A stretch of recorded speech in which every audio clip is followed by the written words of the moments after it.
उल्लुल्क means undercurrent. Well, ये एक बहुत ही हार्ड हिटिंग मूवी है। तो आइए जानते हैं why this Malayalam movie is so much talked about. ये एक डिटेल्ड वीडियो होगी because there is so much to talk about this fantastic film. So let's begin.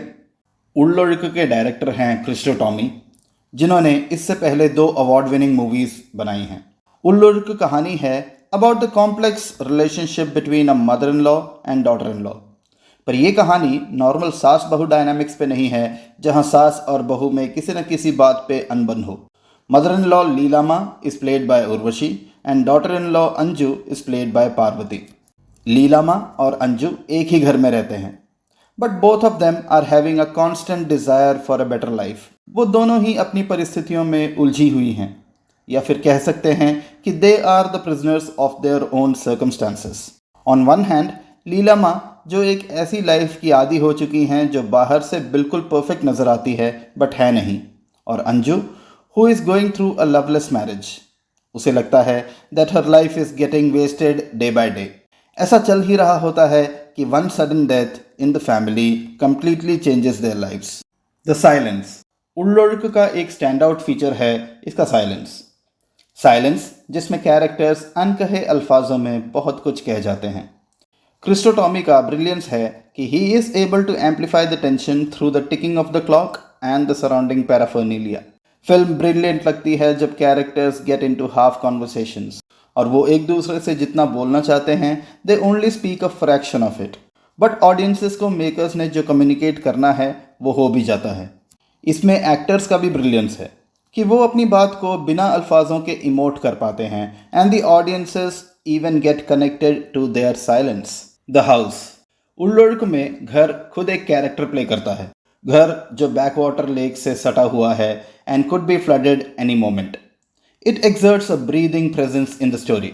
कहानी का ज़्यादातर ड्रामा घर की 4 दीवारियों में ही होता है, may be in the secrecy of the bedroom या फिर किचन की मध्यम रोशनी में।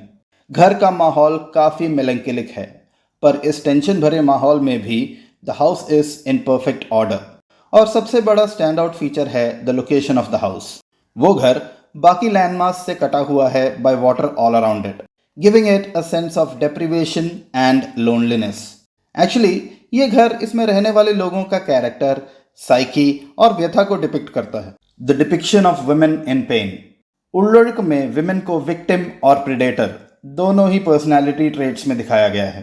फ्लड दोनों कैरेक्टर्स की मूवमेंट को रिस्ट्रिक्ट करता है and it comes across as a reason कि लीलामा और अंजू दोनों एक दूसरे को कन्फ्रंट करें।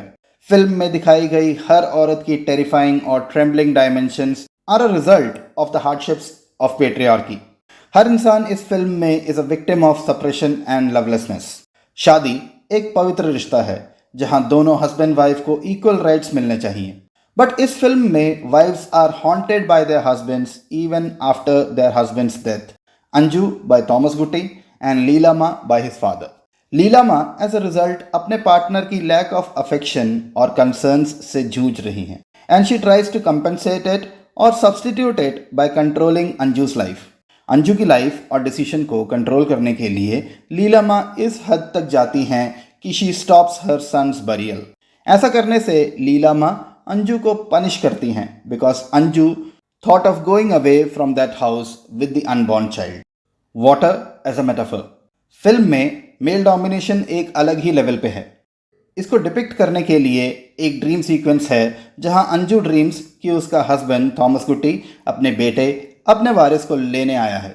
इस ड्रीम सीक्वेंस में एक छत है जो लीक कर रही है, जिससे कि दीवारें भी डैम्प हो चुकी हैं। इस सीन में थॉमस गुट्टी अंजू को पकड़ता है and the blood and water dribbles down Anju's thighs. What a cinematic moment by the makers. ये एक मेटाफोरिक डिपिक्शन है जहां torrential rains transforms into floods and the flood transforms to tears and the tears to amniotic fluid. Film में पानी specially different forms में depict करता है grief और सैडनेस। पानी को डेमन ऑफ डेथ से कंपेयर किया गया है, who brings the fear of separation, isolation and mortality. The performances. Urvashi as Leelamma is perfect. Urvashi ji की परफॉर्मेंस इस फिल्म में एक्स्ट्रा ऑर्डिनरी है।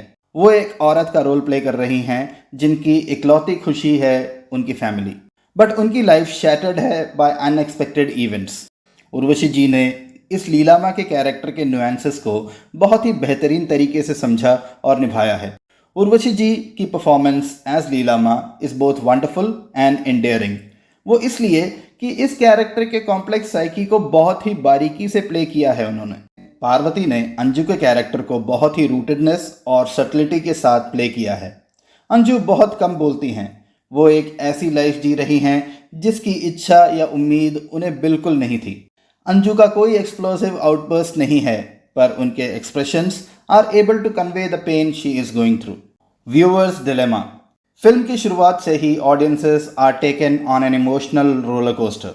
मेकर्स ऑडियंसेस को इनवाइट करते हैं to choose sides between Leelamma and Anju. Narration के थ्रू ऑडियंसेस को मौका दिया जाता है to choose between the right and the wrong. But screen play इतना ज़बरदस्त है कि फिल्म के रनिंग मिनट्स में ऑडियंसेस डिसाइड ही नहीं कर पाती कि who is right and who is wrong out of the two, Leelamma या अंजू। किससे सिंपथाइज करना है या किसे डिसलाइक करना है, we as audiences are not able to decide. और यही इस मूवी की खूबसूरती भी है। अगर आपने ये मूवी नहीं देखी है तो I request you to go and watch this movie on Amazon Prime Video. And if you have watched this movie, please do let us know how you felt about this movie. That's the end of the video, guys. If you are liking the content that we are bringing to you, I humbly request you to please subscribe to our channel. Thank you and goodbye.